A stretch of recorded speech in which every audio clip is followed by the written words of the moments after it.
The last module I want to cover right now is the Health Pathylator. That's designed for kids. Some people will actually put an inexpensive computer in the waiting room and they'll have the Health Pathylator running all the time there so the kids can play with it. And that's what screens like this would be for, where they can actually color the pages. There's 4 screens here that lead up to Billy's first adjustment and how he talks to his sister Sally about how easy that was and it felt great. If children are too young to read and they click on these speakers that you see here, it will actually go ahead and it will say what it is that's in those balloons. And that happens throughout this program. There's also a printer button so that you can print this page out and have the kids color it for a contest. And you can also purchase this program on a CD that you can hand out to patients so that they can play with it themselves at home. The same is also true with the workplace safety. Now, in this, of course, we need to talk about book bag safety and the importance of wearing an ergonomic backpack and the importance of packing it correctly and using both of the shoulder straps so that you're not distorting your posture.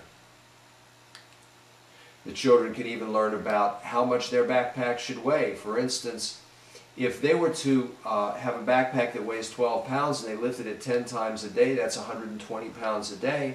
If they were to do that for 180 school days, they're basically walking around with an entire elephant over the period of the year. So they can, on this screen here, they can actually go ahead and type in their weight. And when they do that, it then demonstrates that their backpack should weigh 12 pounds or less if they're 80 pounds. We realize that many backpacks weigh much more than that, which is why it's important for kids to use wheels. But even wheels on their backpack can cause problems, which is why it's important to change which arm they're pulling it with periodically as they're walking along. And of course we have little things in this to keep the kids interested, as you can see. We also talk about proper lifting, and one of the vertebrates is going to come in and pull the book out of his hands, and improper lifting. And then we also talk about the proper way to sit in front of a computer and the importance of not slouching. That was also a coloring page. Then we get into some anatomy where we show 3 views of the spine so the kids can start to learn a little bit about the importance of proper spinal hygiene, just like they're learning about dental hygiene in school. This is a xylophone that enables us to go ahead and play tunes. And it also has a built-in game called Simon, where we can go ahead and it will play 1 note and the kid has to play that note, then it will play 2 notes, and the kids have to play those same 2 notes. There's 10 different songs in here, and they don't know which one's going to show up because it's random. And if I go ahead and I click the wrong note, it lets me know that, and then they can start over and they might get a different song. Here's a maze, and the kids can take Sally through the maze and they can learn a little bit about the importance of a bed with the right amount of firmness and not using too many pillows so that Sally can get a good night's sleep. Here they learn about the subluxation. If we click on a vertebra, you see the vertebra go out of place and the subluxation is caused.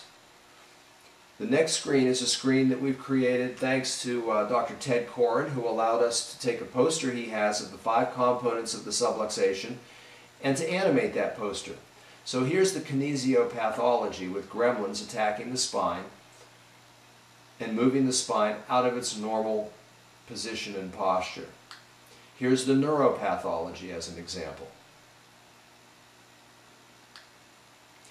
And then here's an example where we show how a neck subluxation can affect the arms. And here they can play a backwards neuropathylator game where the organ is flashing and they have to figure out what area of the spine could be causing that problem. Well, that's incorrect, and that's correct.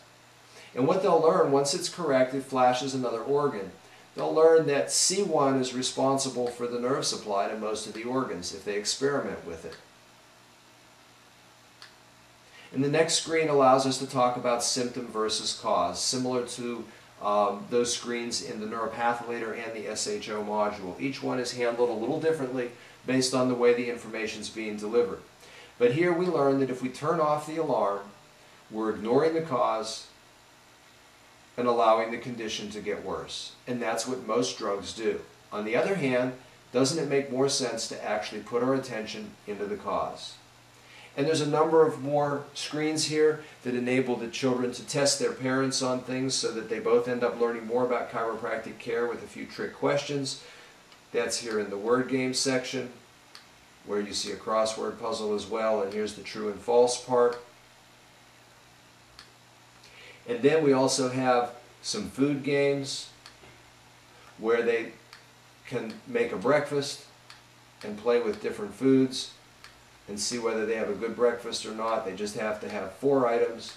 This one's a little heavy on the fruit, but it should be a pretty good breakfast as a result. Okay, if we go back and we replace some of that fruit with pancakes with heavy syrup and with sausages, etc. Let's get to some sausages. We're going to see that that breakfast is all of a sudden not as good. So those are the modules of the Neuropathylator. We hope you've enjoyed this tour and you've learned more about how to use the program. And if you have any questions, of course, call us at 800-541-4449 or contact us through our email, which will be on the screen, or call us at our 770 number if you're out of the country. Thank you. Have a good day.